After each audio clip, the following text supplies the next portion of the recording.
ತನ್ನ ಗುಟ್ಟನ್ನು ಯಾರೊಂದಿಗೂ ಹಂಚಿಕೊಳ್ಳಬೇಡಿ, ಏಕೆಂದರೆ ಜೀವನದಲ್ಲಿ ಯಾವ ಮಿತ್ರ ಯಾವಾಗ ಶತ್ರು ಆಗುತ್ತಾನೆ ಎಂದು ಹೇಳಲು ಸಾಧ್ಯವಿಲ್ಲ.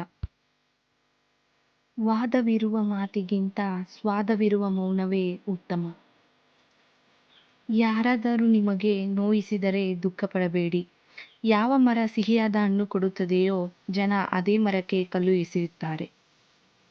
ಒಬ್ಬ ಒಳ್ಳೆಯ ವ್ಯಕ್ತಿಯಿಂದ ತಪ್ಪು ನಡೆದು ಹೋಗಿದ್ದರೆ ಅವರನ್ನು ಕ್ಷಮಿಸಿ, ಏಕೆಂದರೆ ಒಂದು ವೇಳೆ ಮುತ್ತು ಕಸದಲ್ಲಿ ಬಿದ್ದರೂ ಅದು ಮೌಲ್ಯಯುತವಾಗಿರುತ್ತದೆ. ಒಂದು ನೋವಿಂದ 1000 ಹನಿ ಕಣ್ಣೀರು ಹಾಕಿದೆ ಎಂದು ನೊಂದುಕೊಳ್ಳಬೇಡ. ಆ ಒಂದು ನೋವಿಂದ ಲಕ್ಷಗಟ್ಟಲೆ ಅನುಭವ ಪಡೆದೆ ಎಂದು ಖುಷಿಪಡು. ಆ ಅನುಭವಗಳು ನಿನ್ನ ಉನ್ನತ ಜೀವನದ ದಾರಿಗೆ ಸ್ಫೂರ್ತಿ. ತಪ್ಪುಗಳನ್ನು ಸುಧಾರಿಸಬಹುದು, ತಪ್ಪು ತಿಳುವಳಿಕೆಯನ್ನು ಸುಧಾರಿಸಬಹುದು, ಆದರೆ ತಪ್ಪು ಯೋಚನೆಗಳನ್ನು ಯಾವತ್ತೂ ಸುಧಾರಿಸಲು ಸಾಧ್ಯವಿಲ್ಲ. ಭಯಪಟ್ಟು ಕುಳಿತುಕೊಂಡರೆ ಬದುಕುವುದು ಅಸಾಧ್ಯ. ತಪ್ಪು ಸರಿಯೋ ಹೆಜ್ಜೆ ಹಾಕಿ ನೋಡು. ಗೆದ್ದರೆ ಮುಂದಕ್ಕೆ ನಡೆಸುತ್ತದೆ, ಸೋತರೆ ಮುಂದೆ ನೀ ಏನು ಮಾಡಬೇಕೆಂದು ಕಲಿಸುತ್ತದೆ. ಹಾಗೆ ಸಾಧಿಸಲು ಸಮಯ ವ್ಯರ್ಥ ಮಾಡಬೇಡಿ. ನಿಮ್ಮನ್ನು ನೋಯಿಸಿದವರು ಕೊನೆಗೆ ಅವರ ಕಾರ್ಯವನ್ನು ಅವರೇ ಅನುಭವಿಸುತ್ತಾರೆ. ಕರ್ಮವು ಯಾವಾಗಲೂ ತನ್ನ ವಿಳಾಸವನ್ನು ಮರೆಯುವುದಿಲ್ಲ.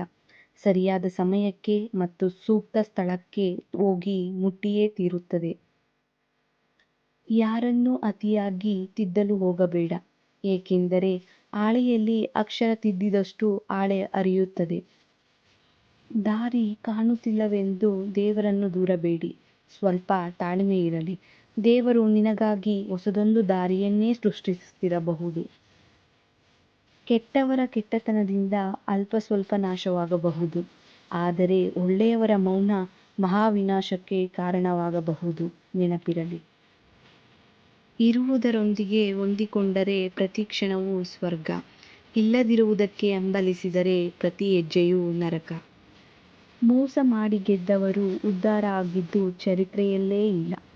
ನ್ಯಾಯದಿಂದ ನಡೆದವರು ಸೋತಿದ್ದು ಇತಿಹಾಸದಲ್ಲೇ ಇಲ್ಲ.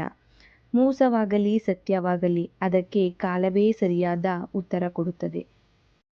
ಮನದಲ್ಲಿ ಆಸೆಗಳು ಕಡಿಮೆಯಾದಷ್ಟು ನೆಮ್ಮದಿ ತಾನಾಗಿಯೇ ನಮ್ಮನ್ನು ಹುಡುಕಿಕೊಂಡು ಬರುತ್ತದೆ. ಸಹಾಯ ಮಾಡಿದವರನ್ನು ದೂರ ಮಾಡಿದರೆ ಆ ದೇವರು ಸಹ ದೂರವಾಗುವುದು ಸಹಜ, ಏಕೆಂದರೆ ದೇವರು ಯಾವ ರೂಪದಲ್ಲಾದರೂ ಬರುವುದು ನಿಜ. ಇನ್ನು ವಿಡಿಯೋ ಇಷ್ಟವಾದಲ್ಲಿ ಪ್ಲೀಸ್ ಸಬ್ಸ್ಕ್ರೈಬ್ ಮಾಡಿ, ಶೇರ್ ಮಾಡಿ. Thank you for watching.